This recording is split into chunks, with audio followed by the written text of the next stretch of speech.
এখন আগুনের অঙ্গার হাতে রাখা সহজ, কিন্তু ইমান বাঁচানো কঠিন। আপনি চাচ্ছেন হক হালাল মেনটেন করবেন, হারাম খাবেন না, ঘুষ খাবেন না, কিন্তু আপনার পাশের টেবিলে খায়, আপনার ডানে খায়, আপনার বায়ে খায়, আপনার অধীনস্থ যারা খায়, আপনার উপরের বস আছে তারাও খায়। যাবেন কই? কোথায় যাবেন? যাওয়ার জায়গা নাই, ফিতনা।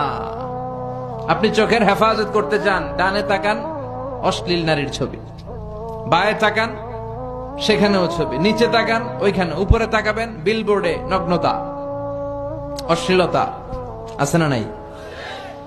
ফিতনাতুন তামুজুকা মাউজিল বাহার, সাগরের ঢেউ যেমনি সাগর থেকে তীরে এসে আছড়ে পড়ে, তেমনি ফিতনা একটার পর একটা ফিতনার ঢেউ এসে আপনার সামাজিক জীবনে, আপনার ব্যক্তিগত জীবনে, আপনার পারিবারিক জীবনে এসে আছড়ে পড়বে। চিল্লায় বলেন ঠিক কিনা?